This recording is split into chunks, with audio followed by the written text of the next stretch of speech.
Hey petit Waster, comment tu vas? Bon, aujourd'hui, j'ai envie de te parler d'un monstre. Que dis-je? D'un building, d'un monument du CrossFit. J'ai nommé le fabuleux Mat Fraser. Une histoire sportive solide, 4 fois champion des CrossFit Games, bref. Je crois qu'il y a un petit peu à dire sur ce bonhomme. Alors tu sais quoi? On en parle dans la vidéo.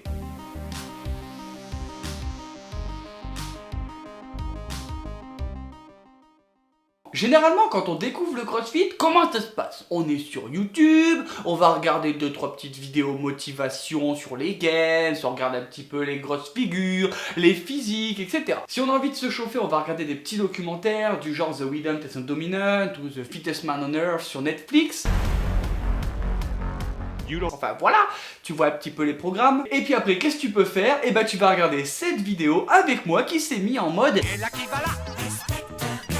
pour essayer de voir tout ce qui s'est passé dans la vie de ces chères personnes plutôt balèzes. Tu vois, quand j'ai commencé à penser à ce concept de vidéo, mais en particulier à écrire celle-ci, je me suis dit bon, comment je vais procéder? Alors je vais regarder un petit peu la bio de ce certain Mat Fraser. Et le premier truc sur lequel tu tombes quand tu tapes son nom sur Google, forcément Wikipédia, et sa date de naissance, janvier 1990. Surprise, motherfucker. S'il te plaît, je suis né en décembre 90. Le mec, il a 30 ans, il a mon âge. Le mec, dans le même intervalle de temps que pour moi, il a réussi à faire ça, ça, ça. Et moi, entre-temps, qu'est-ce que j'ai fait? Moi, j'ai fait ça. Et j'en suis plutôt fier, je trouve. Et c'est peut-être pas du même niveau que gagner les CrossFit Games, mais je vous assure, c'est le même kiff. Merci Jordan. Une fois que j'ai arrêté de bader à cause de son âge, je me suis dit, si j'analysais un petit peu le physique de ce...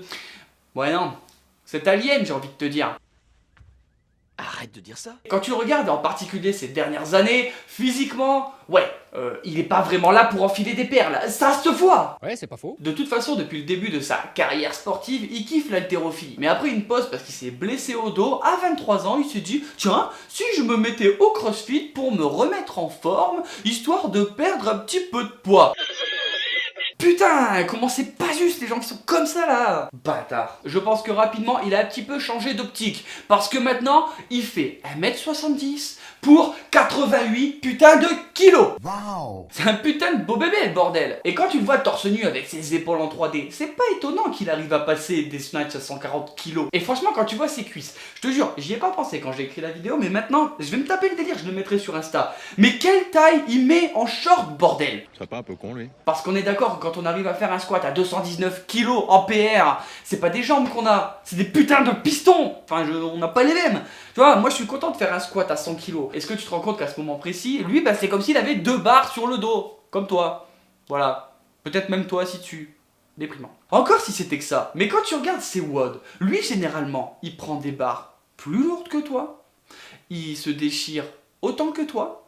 Sauf qu'à la fin, bah lui il a fini, il est chez lui, douché, et toi, bah t'es encore au premier round. Là, tu commences à m'emmerder. Je te jure, il y a un moment, j'ai failli mettre CrossFit en mot interdit sur Google, hein. J'avais plus envie de voir. Non, non, c'est dangereux. Ça, tu t'en doutes, c'est un petit peu un jugement de valeur, voilà, allez, la petite critique du bon français, mais je me suis quand même penché sur les stats, faut pas déconner. Parce qu'il y a un truc qui m'intéresse, c'est de savoir quand les performances d'un sportif ont réellement explosé. C'est-à-dire? Alors là, qu'est-ce que j'ai fait? Eh ben simplement, je me suis dit, tiens, si j'allais sur le site des CrossFit Games pour regarder un petit peu l'historique du bébé. Et ça, franchement, c'est fun parce que tu peux regarder jusqu'à 2013 tout ce qui s'est passé. Et d'ailleurs, en 2013, parlons-en, parce qu'aux Open, tu sais combien il est arrivé, tonton Fraser?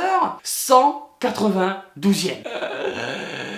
Ça reste quand même mieux que toi qui est arrivé 253 millième, y a pas de souci. Mais il est 192e en 2013. Et je crois franchement que dans cette année, il s'est passé un truc de grave. Parce qu'il revient en 2014, et là, comment te dire, il est arrivé 7ème. 7ème mon gars. Est-ce que tu te rends compte de la marge de progression en une putain d'année? Je sais pas comment il s'est démerdé, si c'était son heure, si c'était sa maturité physique, j'en sais rien. Mais en tout cas, il a dû avoir un programme mais carré, tellement que je pense qu'à la fin ça finit en losange. Mais personne dit ça. Je sais pas trop quoi dire, alors j'ai improvisé. Des fois ça passe pas bien. Je te parle de son programme qui doit être assez carré. Mais c'est drôle parce que quand on l'entend parler justement, bah on a un peu l'impression que le monsieur il fait un peu ce qu'il aime bien, voilà, il s'entraîne moyen. Non, non, en fait, une fois qu'il t'explique tout, on n'a pas la même notion de j'ai un programme comme je veux pour m'entraîner. Je pense qu'à ce niveau-là, on n'a pas la même notion de mon programme il est pas trop carré. Non, non.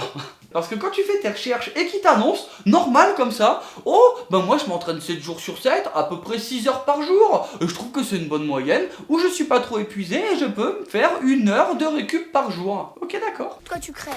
Et tu te rends compte quand même de toutes les calories qu'il doit dépenser dans sa journée? Eh, clairement, si tu dois l'inviter à bouffer, non, c'est pas un frigo. Tu vois, c'est pour ça qu'on a inventé les frigos américains. C'est pour ces gens-là. Genre, tu l'invites en vacances, tu veux lui faire plaisir, tu lui achètes un petit sac de muesli. Je suis sûr, il te le défonce au premier petit-déj. Fait chier quand même de faire des courses tous les jours. Là, par contre, où je trouve très intelligent ce qu'il fait, c'est qu'il s'entraîne avec Tia Claire Toumé. Ils sont potes, ils aiment bien partager leur training.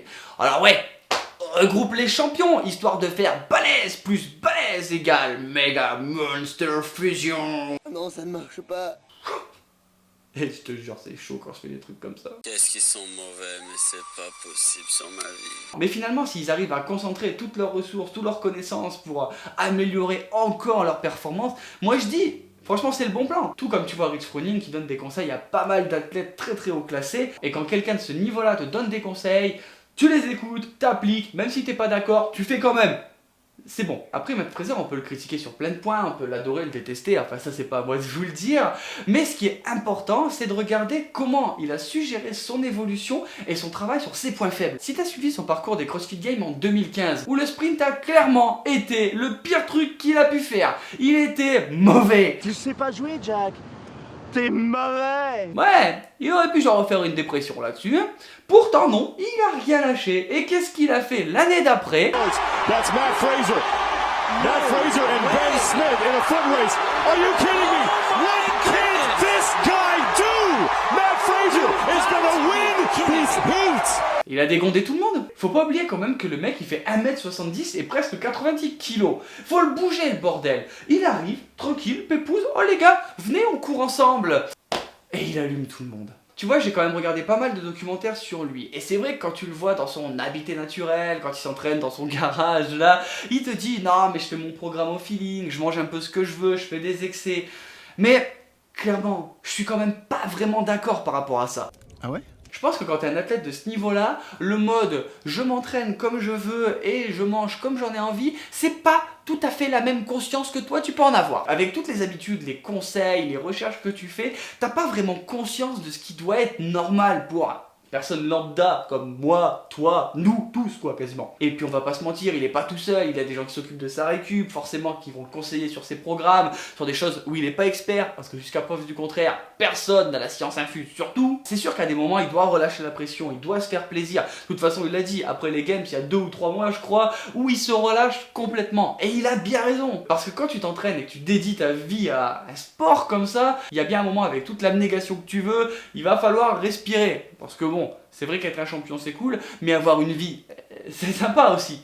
Sur le principe, oui. Et en particulier quand t'as décidé de péter des records comme il le fait. Ça me fait toujours penser à l'ère de Rich Froning, parce que avant que Matt Fraser casse le game, il y avait Rich Froning. Tout le monde dans le CrossFit savait qui était Rich Froning. Oh, même encore maintenant d'ailleurs. Mais c'est pas le sujet de cette vidéo, on verra ça plus tard, tu vois. La vraie question à propos de Matt Fraser que j'ai envie de me poser, c'est mais jusqu'où il va aller, bordel? Est-ce que tu penses qu'avec son niveau actuel, son âge, il va se faire détrôner par quelqu'un? Mais surtout, si tu me dis quelqu'un, à qui tu penses? Parce que il y a plein de petits là qui sont en train de monter, jeunes ou un petit peu moins jeunes, et qui peuvent passer au-dessus. Mais pour toi, qui est le prochain Matt Fraser? Parce que ce serait sympa quand même pour son petit ego de descendre un petit peu de sa margelle, histoire de se donner encore plus à fond. Est-ce qu'il pourrait rebondir ou tu penses que ça signerait la fin de sa carrière? Ou alors, il fait un petit peu comme Rich Froning, il se dit là je vieillis, je vais faire en team et comme ça personne lui enlèvera jamais son titre. Et franchement c'est quand même une bonne technique moi je dis. Après dans mes petits paris je t'avoue que Vellner j'aimerais tellement qu'il gagne les games parce qu'il me fait tellement marrer dans tout ce que je vois, je me dis bon allez, peut-être le faire exploser ça serait plutôt cool, comme ça il passe un petit peu devant, une année ça suffit, hein, moi je serais content. Mais bon encore une fois on verra bien et surtout avec les événements actuels c'est un peu compliqué, surtout je pense que les CrossFit Games vont avoir un bon coup dans l'aile, je commence même à me dire qu'à force de le repousser il va pas y en avoir, ce serait sûrement la meilleure solution qu'ils aient à prendre cette année. Mais encore une fois, je ne suis pas CrossFit SQ. J'ai envie de continuer encore un petit peu les questions que je dois te poser. Toi, si tu devais retenir un truc sur la carrière de Matt Fraser dans tes recherches, dans ce que tu as vu aux Games, ce serait quoi? Est-ce que c'est un athlète qu'au niveau des performances t'aimes bien, ou alors peut-être que sa personnalité te plaît ou pas? J'aimerais vraiment au travers de ce nouveau concept de vidéo connaître ton avis sur cet athlète. Alors tu sais ce qu'il te reste à faire, tu prends ta roulette, ou alors la flèche, puis tu vas descendre, encore, Encore? Non, moi tu vois plus ma tête. Ah!